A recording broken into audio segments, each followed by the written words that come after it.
வணக்கம். நான் ராஜ்குமார், உளவியல் சிகிச்சையாளர். சைக்கலாஜிக்கல் டெக்னிக்ஸ் சைட்டை தமிழ் மூலமாக அந்த வீடியோ நான் கொடுத்துட்ருக்கேன். எண்ணங்கள் புத்தகத்தை பற்றி ஒவ்வொரு தலைப்பாக பார்த்துட்ருக்கோம்.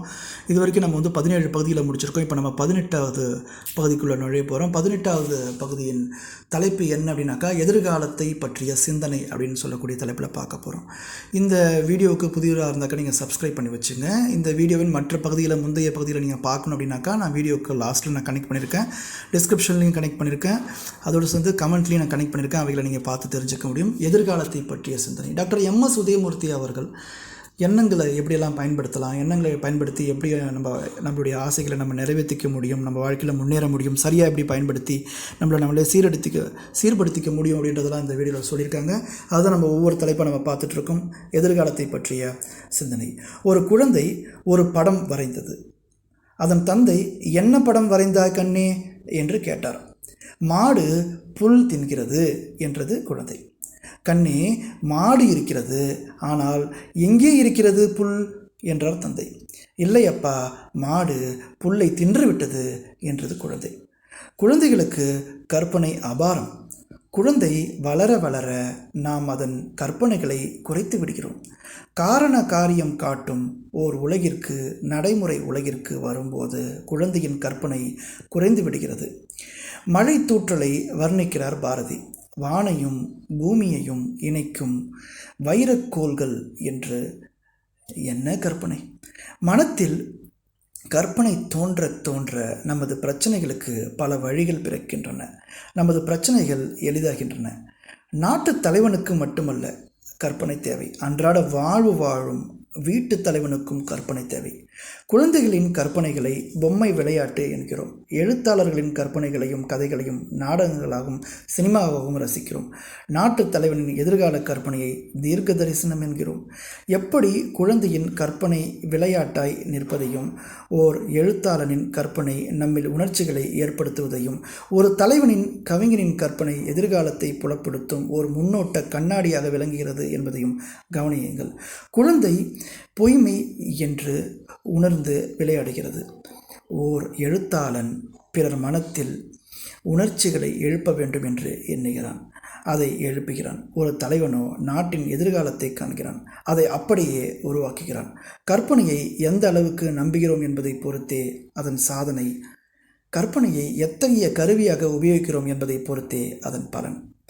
கற்பனையை நாம் வெறும் பகல் கனவாக சுவைத்துவிட்டு நம் நடைமுறை காரியங்களை கவனிக்கலாம். கற்பனையை நாம் நிகழ வேண்டிய சம்பவங்களாக மனத்தில் விரித்துவிட்டு நாம் பலனை ஆர்வத்துடன் எதிர்நோக்கலாம். நாம் எப்படி விரும்புகிறோமோ அப்படியே மனம் ஏற்றுக்கொள்கிறது. கற்பனை மிகுந்த தலைவர்களுக்கும் கற்பனை இல்லாத தலைவர்களுக்கும் உள்ள வேறுபாட்டை யாரும் எளிதில் காண முடியும். கற்பனை மிகுந்த மேதைகளாலேயே நமது உலகம் இவ்வளவு முன்னேறி வந்திருக்கிறது. கல்லை முதலில் சக்கரமாக அமைத்தவனின் கற்பனையை எண்ணி பாருங்கள். முதலில் அகப்பட்டதை பறித்து தின்பதற்கு பதிலாக பயிரிட்டு அறுவடை செய்தனை கற்பனையை எண்ணி பாருங்கள். எங்கோ இருப்பவர்கள் பேசுவதை கேட்கும்படி செய்த ரேடியோவை பற்றி யோசித்து பாருங்கள். மாடில்லாத, குதிரை இல்லாத வண்டி ஒன்று ஓடும் என்று கற்பனை செய்த காரை கண்டுபிடித்த மனிதன் கற்பனையை யோசித்து பாருங்கள். கற்பனை தான் இவ்வுலகை உருவாக்கியிருக்கின்றது. இவை அனைத்தும் ஒரு காலத்தில் இல்லாத பொருட்களாக வெறும் கற்பனைகளாக இருந்தன. மனித மனம் கற்பனையை நிகழும் நிகழ்ச்சியாக்கியது. கற்பனை என்பது இல்லாத ஒன்றை மனத்தில் படமாக காண்பதாகும்.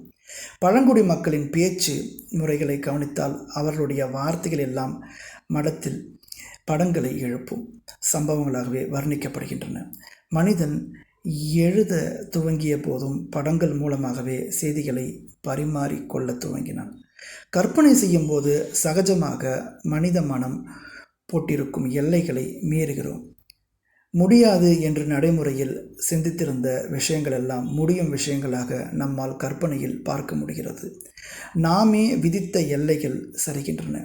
நாம் விரும்பும் பொருளை, வாங்க விரும்பும் ஒரு நிலத்தை, வீட்டை, ஸ்கூட்டரை, காரை பற்றி அதை ஓட்டுவது போலவும் அந்த வீட்டில் வசிப்பது போலவும் திரும்ப திரும்ப கற்பனை செய்தால் என்ன நேருகிறது? புலனாக பொருள் என்ன சக்தி நம் கற்பனையின் வரைபடத்தில் சக்தி துகள்களை ஒட்டுகிறது, சேர்க்கிறது. தினந்தோறும் கற்பனை செய்வதன் மூலம் புலனாக பொருள் சேர்ந்து சேர்ந்து கனமாகி புலனாகும் பொருளாக வெளி உலகத்திற்கு மலர்கிறது. கற்பனை 2 வகைப்படும். ஒன்று பழைய நினைவுகளை மீண்டும் எண்ணி பார்ப்பது, மற்றொன்று இல்லாத ஒன்றை எதிர்காலத்தை பற்றி எண்ணி பார்ப்பது. இறந்த கால நிகழ்ச்சிகள், நம் அனுபவித்த நிகழ்ச்சிகள், அவையும் இல்லாத ஒன்றுதான்.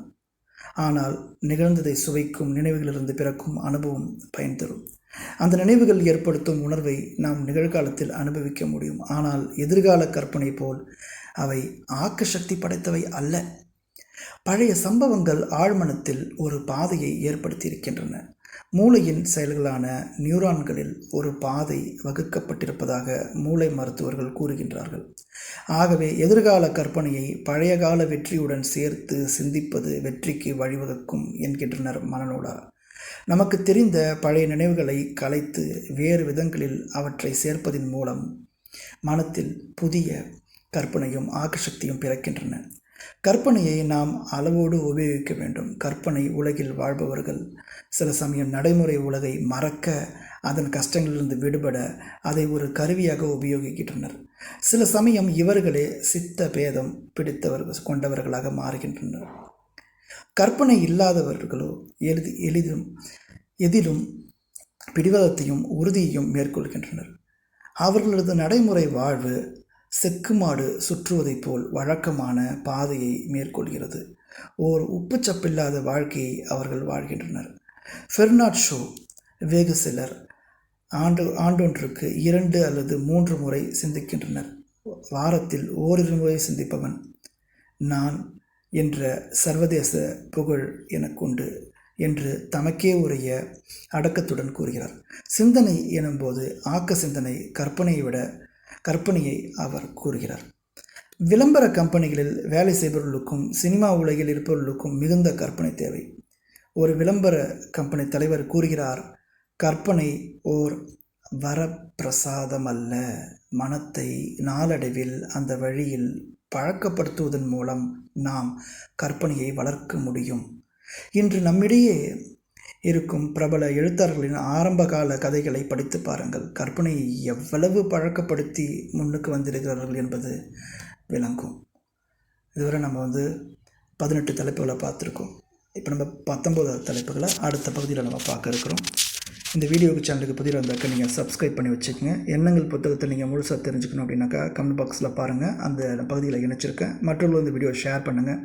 தேங்க்யூ ஃபார் வாட்சிங்.